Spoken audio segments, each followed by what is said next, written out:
Welcome back to the UK Agri-Tech Centre podcast, where we're diving into the key findings of our new report, Innovation and Technology, the Farmer's Perspective.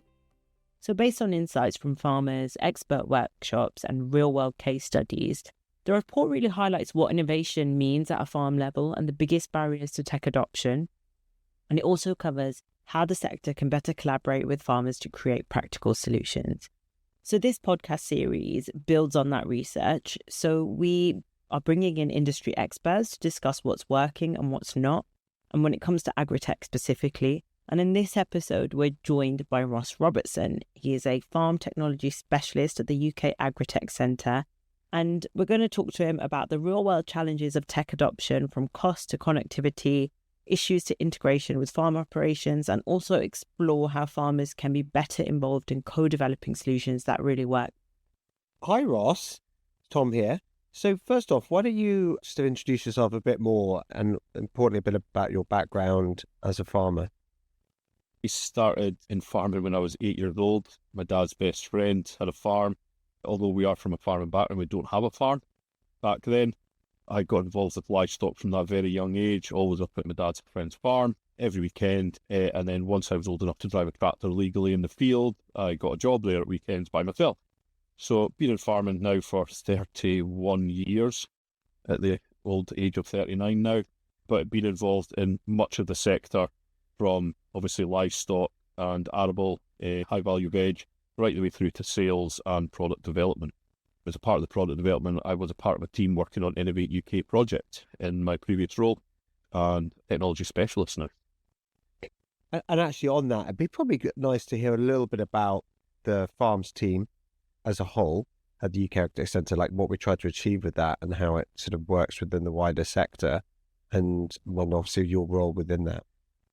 Yeah, so in my role as a part of the farms team, we have 9 of us in the team, from head of farms, a couple of technology specialists like myself. We've got a team of farm technicians, a knowledge exchange manager, as well as people working in the background of the team itself. We have the joyous role of being the forward and front-facing people who speak with farmers every day, getting their feedbacks on technology and where that technology that we're helping to develop through various different projects can be co-developed with these farmers to make it fit better into the sector. So that's kind of partly why we've brought you on today, Ross. You're super qualified to talk about this. As a farmer yourself, you work with farmers every day in your job. So I think we'd really love to talk about, first and foremost, the real challenges that farmers face every day and how tech can help and not complicate things. In our report, there are some key findings about what those challenges are, including cost, access issues, technology availability and readiness. So I'd love for you to talk a little bit about that and get your take on it. Yeah, sure. So I think one of the biggest barriers to adoption on farm would be the easiest way to describe it, is around the connectivity issues. Rural connectivity is not the best in the UK, despite the hard work that is going on in the industry to make it easier to access this kind of technology, whether it be through SIM cards, 4G, LoRaWAN, GPS, etc. That is one of the biggest barriers, because farms are not in the middle of towns, they're not in the middle of cities.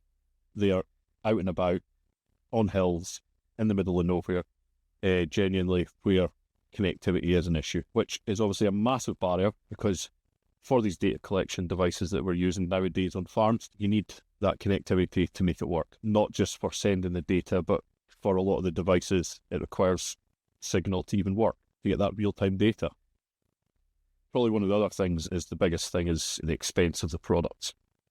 When these products are coming out to market new, they're quite expensive because they're only being built in small batches when they first come out.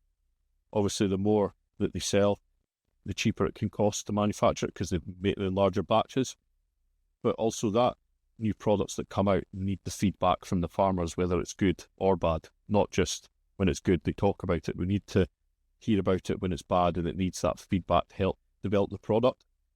But obviously, if it's too expensive, farmers don't see an ROI or a return on investment in it. So they need to be able to see the data side and how good the data collection is and where that's going to help them.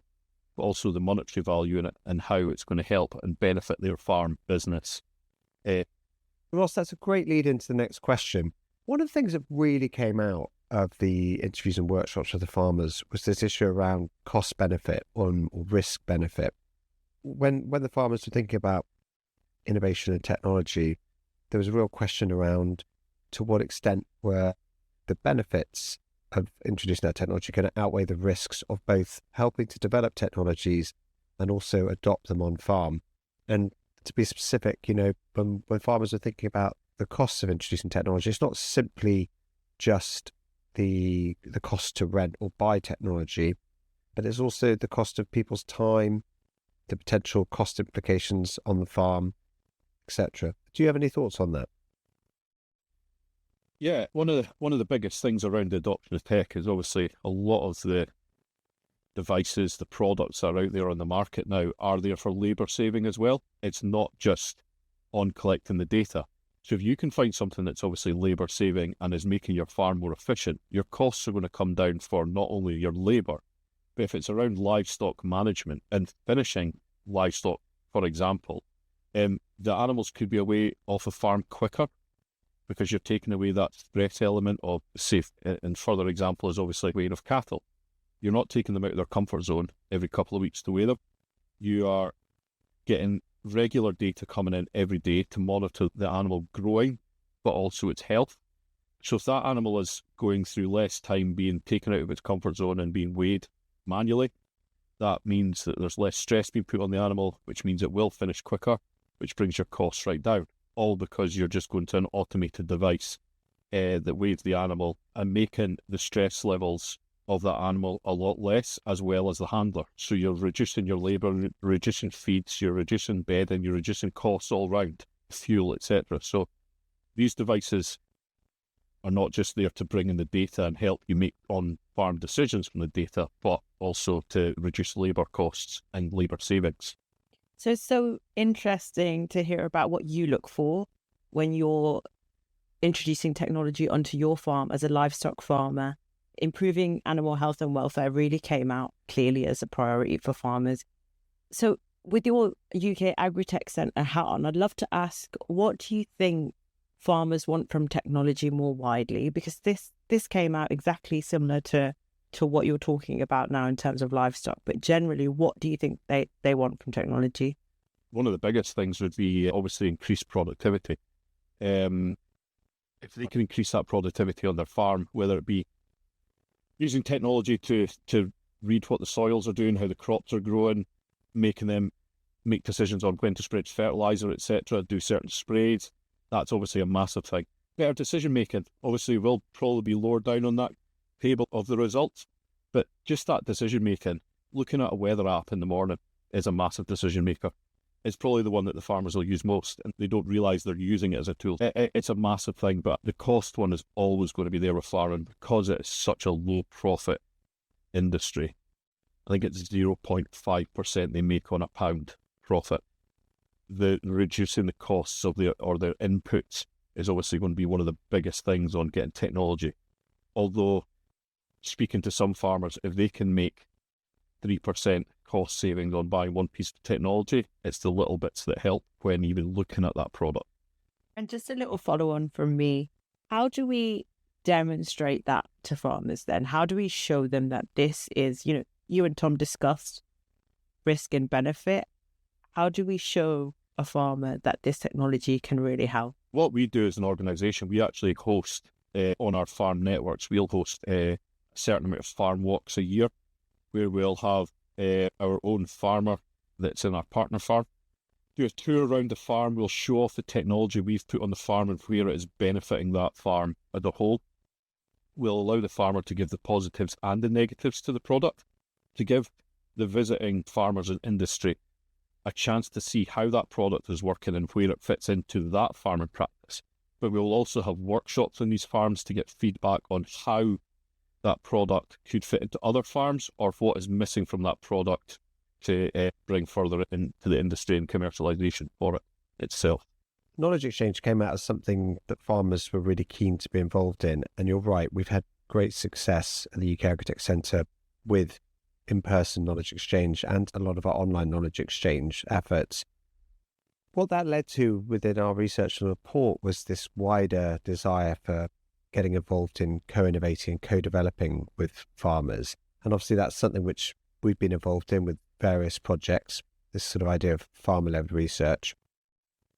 Do you want to talk a little bit about kind of how industry, research and farmers can work together and co-develop? Yeah, so, I mean, one of the biggest things in our sector is the fact that we have other organisations coming from other sectors who think their product is into agriculture. So they're coming from a clean, dry environment and maybe a factory setup. The product will fit into farming, but what they don't realise is when you bring it onto a farm, it might need another 5, 6, 7 years testing because it's obviously coming into a wet, damp and dirty environment.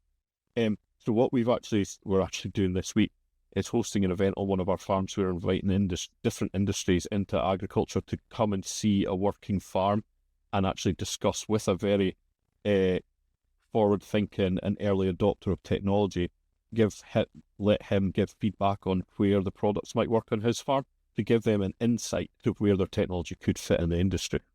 Yeah, I've got real interest in this, Ross, because it's something that came out really strongly that we can develop all the tech in the world, but if it doesn't integrate with current systems, then it's really challenging and really hard to make it work on farm.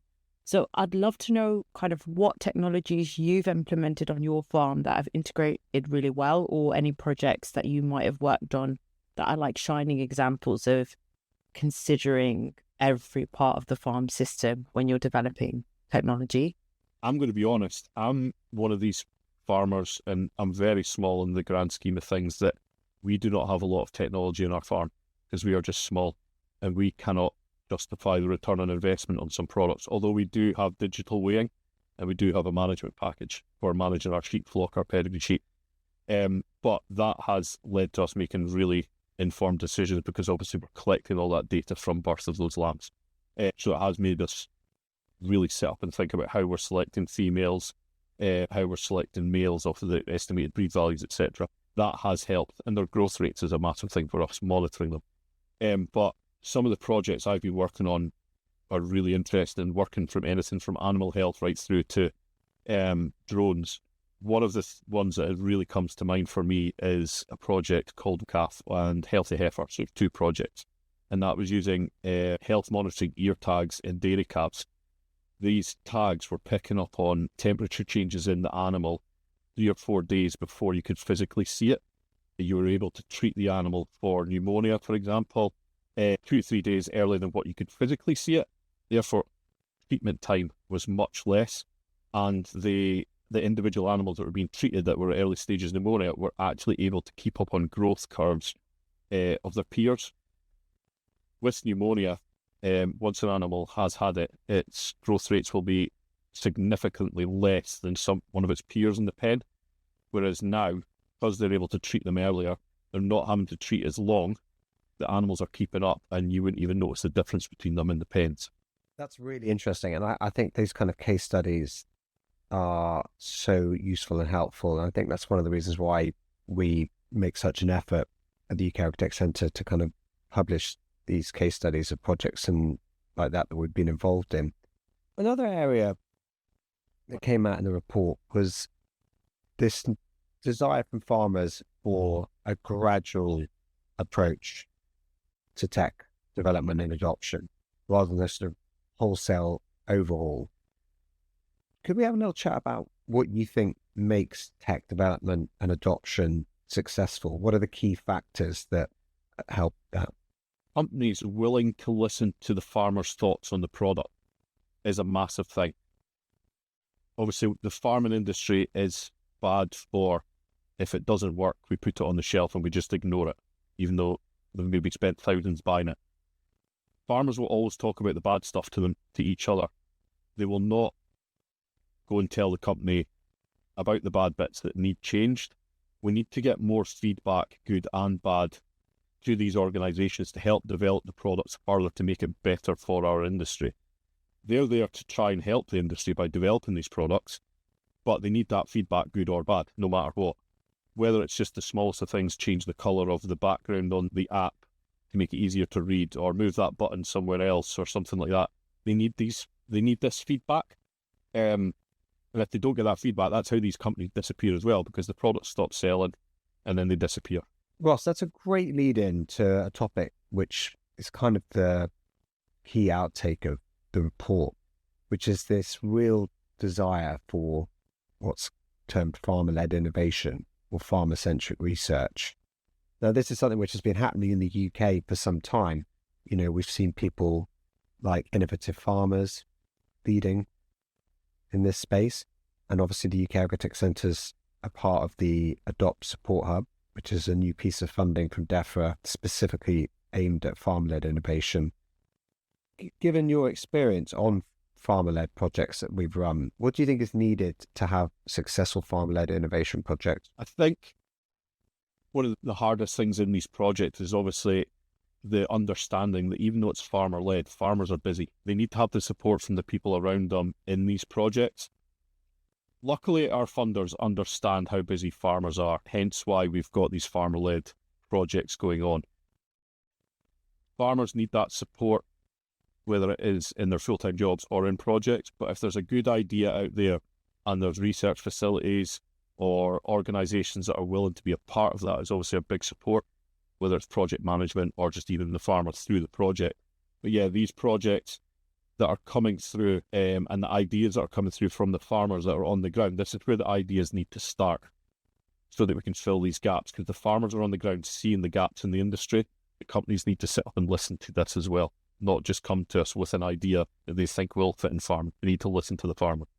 And I think specifically there, you touch on this idea of kind of like ideation. Like, how can we as an organisation and the broader sector help to work with farmers to ideate ideas for potential innovations that will be most helpful to them and the wider sector? I think the regulatory bodies actually need to actually listen to what the farmers are saying. There's obviously a lot of capital grants, etc. out there offering funding for farmers to buy technologies, buy various things to benefit the environment on their farm. But obviously environment doesn't pay on the farms. It's the technology that they need to do it. They need the support from the organisations manufacturing the products as well. And farmers are feeding this back, but the regulatory bodies, like I say, need to sit up and listen to that to make it better for the UK farming sector. So essentially we're talking about, I think it's a slightly adjacent topic around sort of the required transition to more sustainable farming, and there being a need more broadly from industry and government to work out how to support that financially from both a transition and a day-to-day farming. And obviously we see a bit of that with the transition to the environmental land management scheme and the emerging areas around carbon credits and biodiversity credits. But you're right, I think there's a lot more that needs to be done there to help farmers go from being in the red to being in the black so that they can be more green. Yeah, and that's it.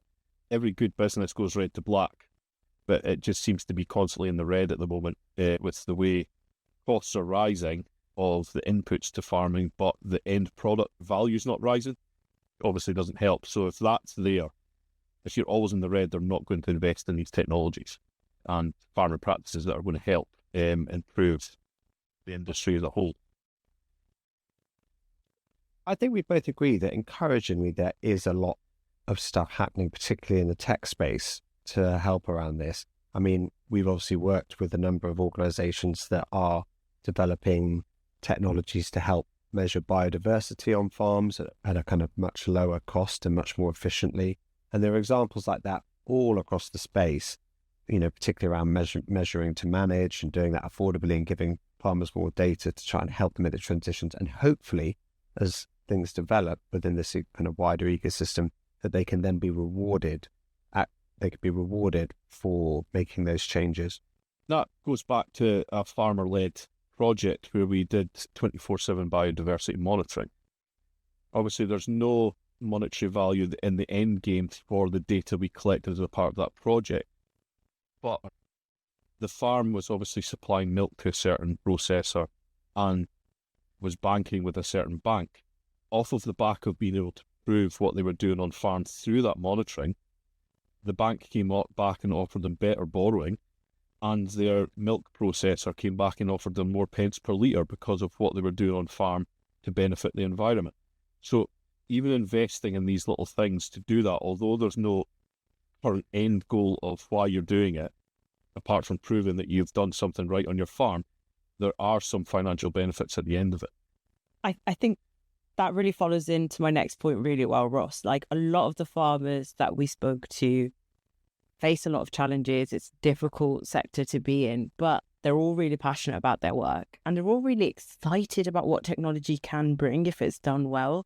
So when we ask them, what tech are you excited about? They are excited about automation, robotics, new crop varieties, what can help them with their sustainability and environmental goals. So I'd love to ask you, what are you excited about? What projects have you got that you're excited about? And what kind of hope do you think there is for the future of agriculture?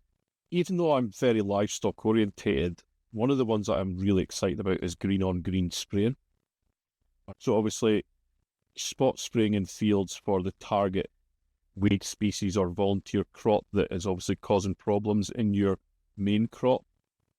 I'm internally working on a project using a spot sprayer, and we've had up to 82% savings on chemical and water in one field, just because it's only spraying the target species. Now, that was spraying volunteer potatoes in a high-value broccoli crop.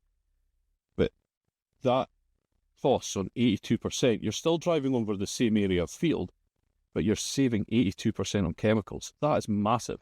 And obviously for the environmental impact as well, the bigger picture, that's huge, absolutely huge.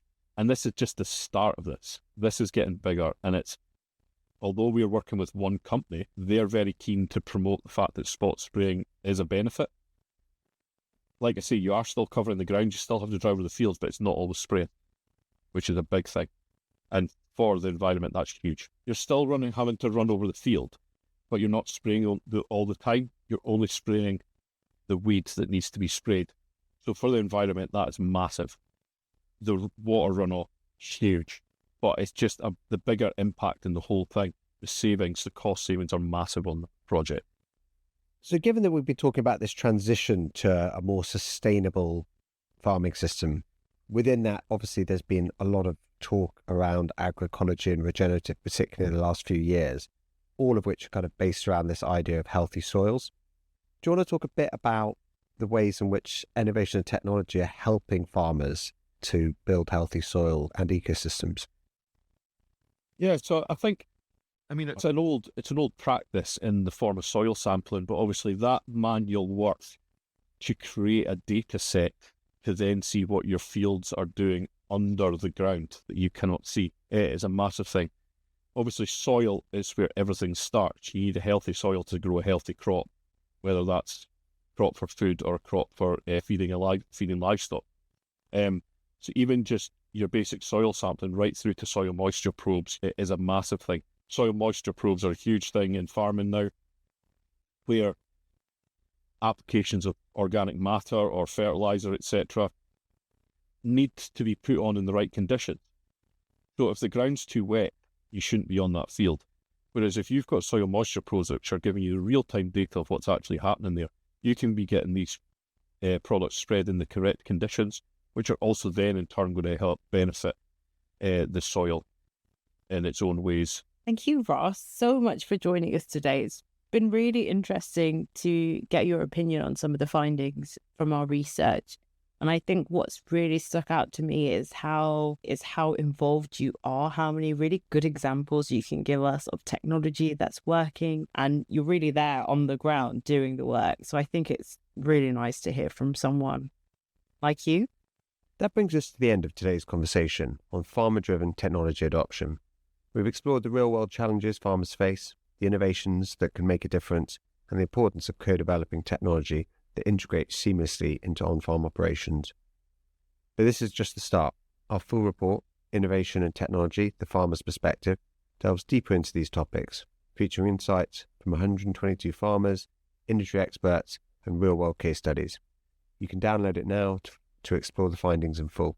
This episode is part of our special podcast series where we speak with the experts to unpack these critical issues further. Stay tuned for up-and-coming episodes as we continue the conversation. If you'd like to get involved, share your experiences, or learn more about the UK Agri-Tech Centre's work, get in touch. We'd love to hear from you. And if you're a farmer interested in shaping the future of innovation, you can register for updates on the Adopt Fund via the support hub on FarmPet. Thanks for listening, and we'll see you next time.